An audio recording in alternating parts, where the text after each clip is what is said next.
RChili is the trusted partner for pairing, matching, and data enrichment, helping companies hire better talent faster.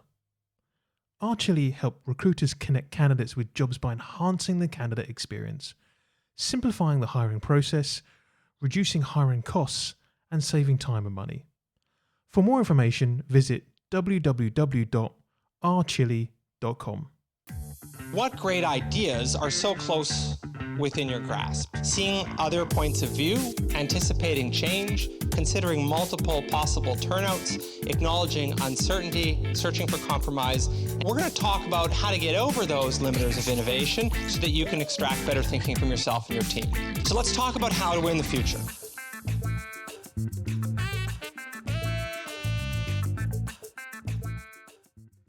In this episode, I'm joined in person by Ross Thompson, founder of Infinity Staff Global, to unpack how he successfully expanded from Australia to South Africa and into the UK recruitment market. We get into why he chose South Africa over the Philippines for offshoring talent, how cultural fit and time zones impact performance, and why clients are turning to offshoring solutions as the cost of employing in the UK and Australia continues to rise. Ross also explains the power of old-fashioned face-to-face relationship building in a world obsessed with digital, and how this strategy has fueled rapid growth in a flat economy. Welcome back, everybody, to the Marketing Rules podcast. It is my pleasure today to welcome Ross Thompson. Ross, finally, we get you on the couch face-to-face, which is, as I said, this is a special kind of privilege. For the most special guests, we do these face-to-face ones. Usually, it's all obviously online. Yeah. Ross, I've known you for a while. You know, it's been kind of great, kind of working with you. But for those people who don't kind of know you or what you do at Infinity Staff Global, could you maybe give us a little kind of overview of your background and what you do now? Yeah, definitely. Thank you very much for having me on the couch. It's, being 18,000 Ks away from home, so it's good. So actually coming over to the UK, I am looking forward to going back to Australia in the warm weather, but I will say that. So I've been in recruitment for just over 20 years now, run my own recruitment business in the construction engineering and healthcare space since 2012. Basically started off with construction recruitment prior to that. So when we set up in 2012, it was pretty much construction, engineering, manufacturing recruitment. My wife and I had a debate. She was an aged care nurse at the time, and I said, well, hey, what about a aged care nursing agency? She said, yeah, good luck, not going to happen. And I said, yeah, well, watch me. Come 2020, the healthcare business was our biggest business. Our construction business, we sold out of our construction engineering recruitment business. And then we went from there. So, yeah. And the way the outsourcing business came about was 2019. We started to outsource to the Philippines for recruitment consultants and customer service. Didn't have great success. So, stuck with that for 12 months. Just, going through people, the cultural fit wasn't there. And I thought, hang on, why am I doing this to the Philippines when I've got such a good opportunity with South Africa? And I think South Africa would be a good cultural fit for the Australian market. So I'm originally from South Africa. I grew up there 30 years ago. This coming January, I'll have left South Africa. So just revealing my age there a little bit. You don't look it. Yeah. So and then set up there. Started doing it in our own business. Was working really well, and some of my fellow recruitment consultant owners or recruitment owners in Australia basically said, hey, can we jump on board and start getting staff from you? And I said, yeah, and basically grew from there. And then late last year, we launched into the UK market, and we've been going stronger since. Yeah. And was South Africa always on your radar? Because once you obviously kind of got you grew up there, you got that kind of relationship there. Or was it more kind of because you knew there was the talent there, the skills were there, the price was probably right. Was that the opportunity, or was it more the fact that you knew you knew it more, so you knew you could make it work? No, it's I guess for some unknown reason we'd started outsourcing to the Philippines, and then I actually connected with a old school friend from South Africa, and we just started talking, and I thought, hang on, there is such a broad talent pool in South Africa that can be used, and obviously with the Australian dollar to the rand, it makes it very compelling and very similar to the Philippines. So probably pay a little bit more than the Philippines, but the talent you're getting is quite a bit better than the Philippines marketplace, and the cultural fit's there. Good. I mean, you've mentioned the kind of term cultural fit a couple of times. I mean, is that something that was being driven by your clients, or who are finding that there just wasn't a click with maybe the kind of Philippines outsourced business? And is that something now that's become more important or just as important? Because obviously that you said there's also a kind of dollar to rand conversion that's probably quite kind of advantageous, but is that cultural fit the kind of essence of this? It's got to work. No, definitely. The cultural fit's definitely important. So, hey, who knows the rivalry in rugby? Have a look at that. The Wallabies, the South Africans, the Springboks, the New Zealanders, the English, the Lions, stuff like that. So it's just that commonality. And I think that if you have that commonality, which you probably don't have with the Philippines from Australia, and the same with the UK, whereas you do definitely have the commonality. And to be honest with you, there's a lot of South Africans that have left South Africa and comes to the UK and comes to Australia. I guarantee you now you've probably spoken to a South African over the last 2 weeks. Not me, but in your travels. Well, yeah, I've got one working with me at the minute, and she's lovely. And obviously, I can see the advantage also from a UK perspective in outsourcing to South Africa. One, the time difference, right? How does that work when it comes to Australia, though? Because you're literally you're completely out of sync almost at that point. It is a challenge. So they do work from pretty much midnight through till 8:30 to work Australian hours. But in saying that, so I'm going to refer to one of the first recruitment consultants I took on. So what we're 2025. So we took her on in 2021, 22. So she's been with us for a long time, Zama. She does our healthcare recruitment, and she was a single mum of one child. And she's been with us. She had a second child while she's been working for us, and she knows the business, our healthcare business intimately, and it works well for her. She lives with her mum. And her mum looks after the kids during the day, so she can work those hours at midnight till 8:30. She then goes to sleep while her mum looks after the kids, gets them off to school, and then she has the afternoon, evening with the kids. So it's work-life balance for her. Oh, that's amazing. I mean, it's a great story, right? As well. So you started the outsourcing business. You started it in Australia, and you mentioned now that you're growing into the UK. Was UK always a target market, or was it kind of like, I'd say that might be a bit difficult as well, because no tourists? The UK was on my horizon, but to be honest with you, we looked at it and we did market analysis. So we didn't just launch. We actually obviously spoke to you guys at Thinking Circles. Did some market mapping, some market research and stuff like that. So we took at least 8 months to say, okay, well, we want to go the UK route? How do we market the UK route? And that's how we did it. So how much I know you've been very successful over the last kind of few months, and I know that the business has really grown.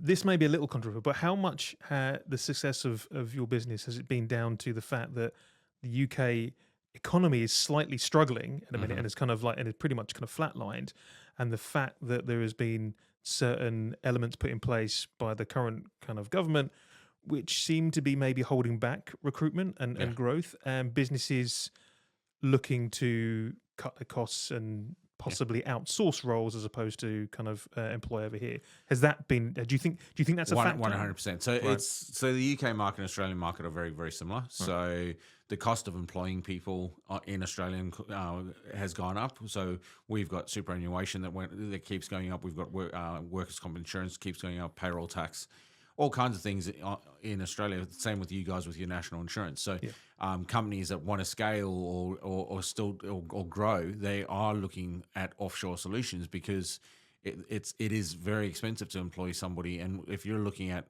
somebody entry level here in the UK, you're looking at £27,000 to £30,000 per year. Whereas you go to an experienced skilled recruiter that we can get you in South Africa with 4 or 5 years experience. You're onshore here, you're looking at £40,000 to £45,000. Yeah. So it's definitely a cost advantage.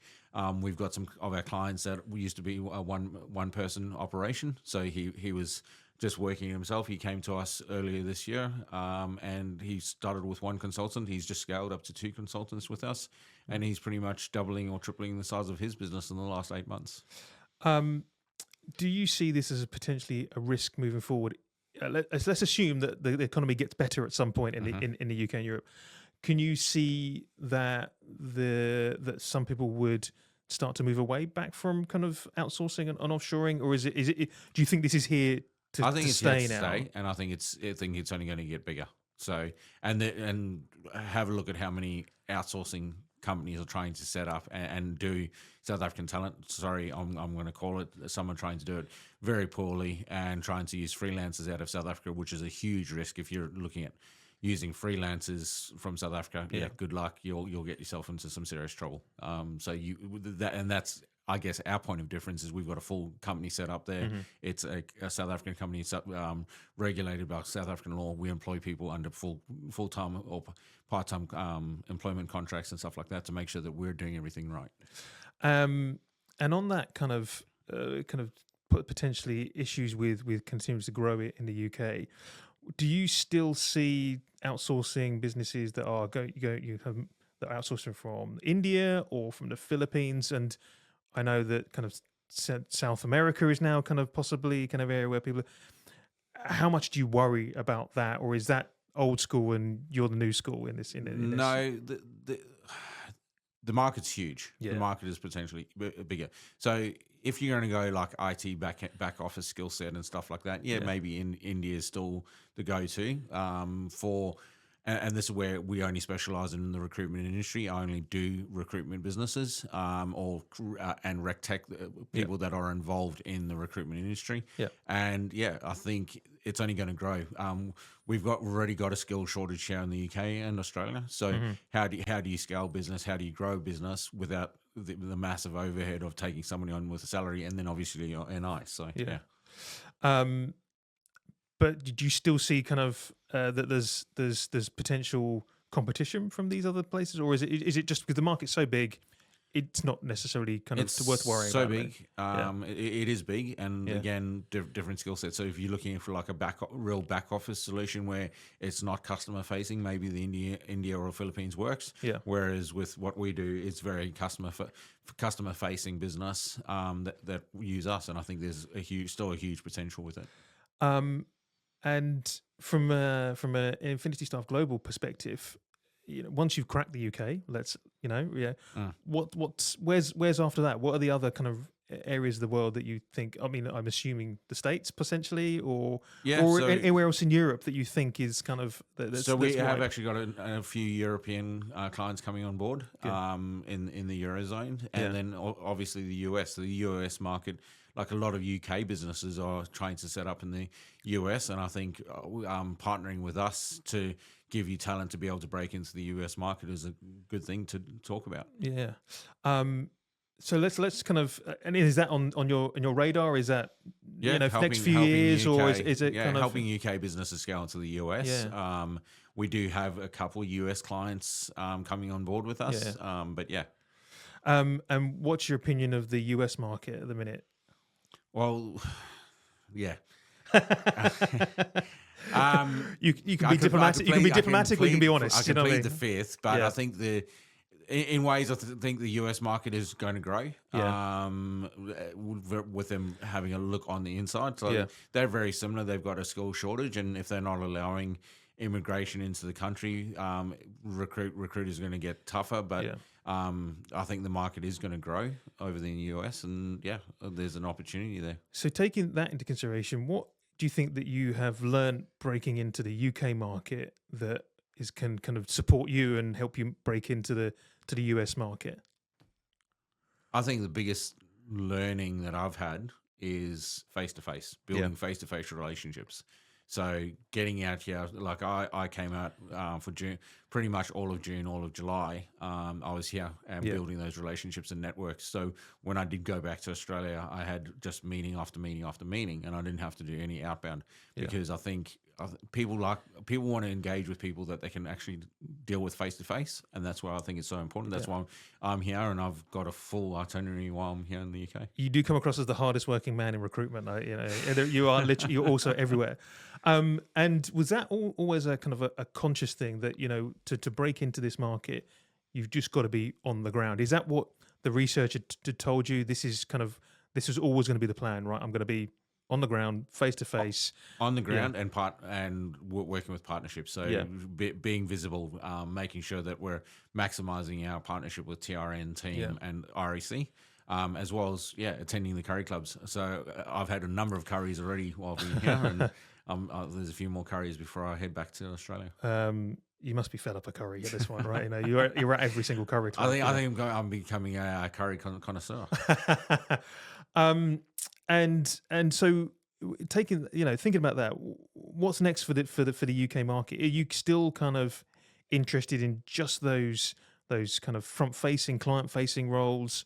Is there a scenario where you can kind of increase kind of back office roles? Because we are doing back office roles. We are doing obviously the 360, 180 recruiters, sources, stuff like that. I think there is more room and more scope to grow, but the reason why we've chosen to stay in the recruitment industry is because I've got 20 plus years of recruitment experience. I know what recruitment owners want. We want to make sure that we're there, and when we're partnering with clients, we're making sure that we're not just set and forget. So we'll find you somebody and then forget about you. We're actually there to be your outsourced HR to make sure that person is delivering on what you've employed them to do. And that kind of strategy of kind of just being everywhere on a face-to-face kind of basis that you've definitely kind of employed in the UK to great effect. Is that something you did previously? Had that always been part of your strategy when running the other businesses? It's just kind of those face-to-face partnerships. It's got to be done that way. You know what I mean? It goes back to the strategy, and I'll refer back to my early days of running my own construction engineering recruitment business. It was getting out, being visible, getting face-to-face. So there was a large construction site that at the local Navy base that we're working on, and the way I did it was started knocking on the site office doors, getting my face known, and eventually at the come the peak of that project, we had over 200 guys on site working for us, for various contractors. So our logo was all over site, so we were very visible. So when new trades came in, instead of trying to get everybody inducted on site from their organisation, they said, hey, well, we'll send a project team, to like the project manager, foreman, stuff like that, and we'll just use Ross for labour.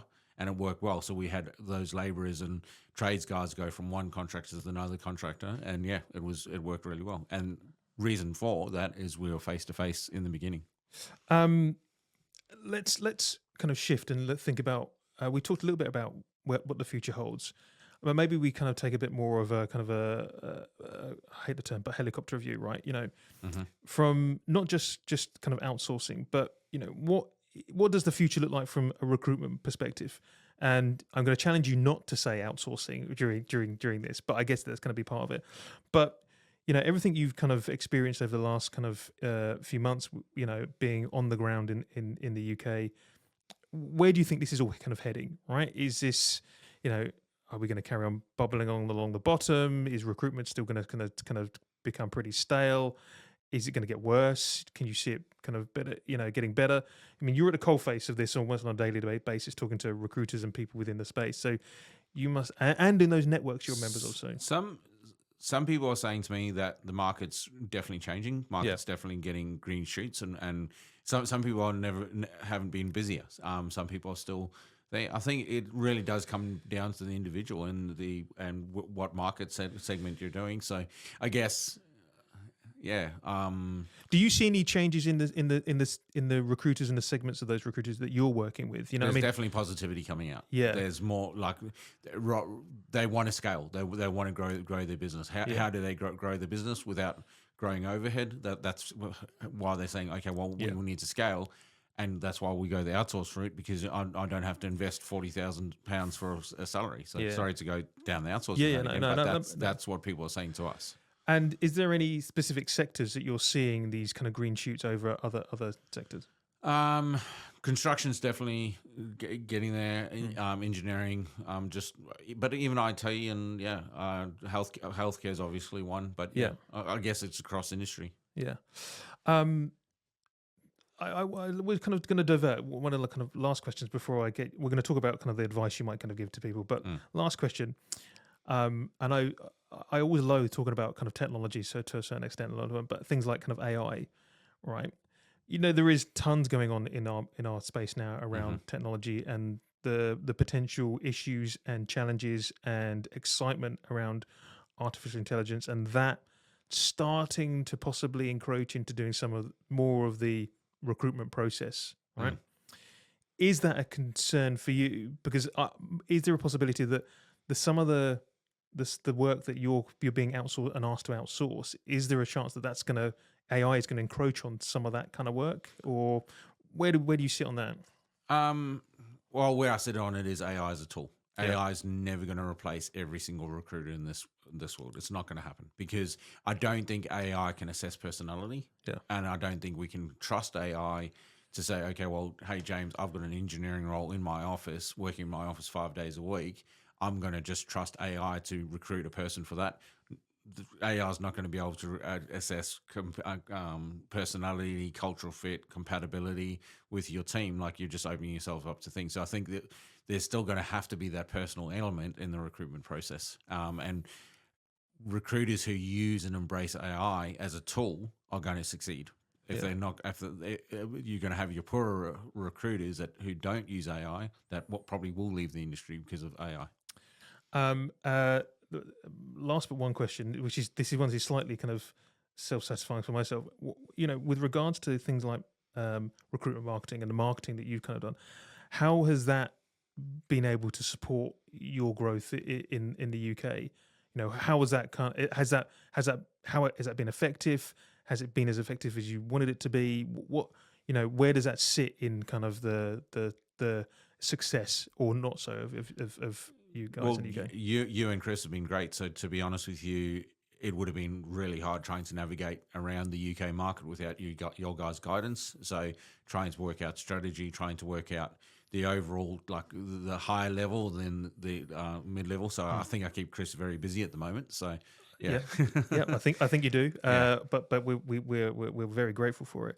Before I let you go, Ross, let's talk about kind of if you're a busy single recruiter, if you're a busy kind of mid-level recruiter, you're a recruitment tech business, what are the things, as those kind of founders of those businesses, you think that they should be concentrating? What are the tips and kind of tricks that you think they should kind of take away today? Well, if you're a recruitment founder or a recruitment owner, what's your biggest thing? And we've been speaking about this at a couple of the solo events that I've been talking at in the UK, is you might spend all your time doing business development. You get on several roles. You stop doing business development. You fill those several roles. And then you look at your pipeline and you've got nothing in your pipeline. So you go back to doing business development, and it's that yo-yo effect. It's up and down. Whereas if you maximize all your time and just concentrate on business development and get somebody outsourced from us to fill those roles in behind, you're going to have that consistency and consistent growth. Yeah. And from the RecTech, because I know you work with some of those kind of suppliers into the business, similar thing, or kind of... It's freeing people up. Yeah. So I think Nitin is one of my biggest advocates, and same with yourself, is it's freeing Nitin up to do the big lifting to be able to grow his business. Now he's got a team from South Africa filling in the back end and basically doing the grunt work for him. Yeah. Ross, been an absolute pleasure talking to you today. It's been insightful. It's been really helpful, and I'm sure everyone kind of watching and listening is going to find it exactly the same. So thank you very much. No worries. Thank you so much. Cheers. Thanks for listening. And don't forget, you can subscribe to the Marketing Rules podcast on Apple, Spotify, and all other major podcasting platforms. I've been your host, James Whitelock, and I hope you can join me and more amazing guests next time.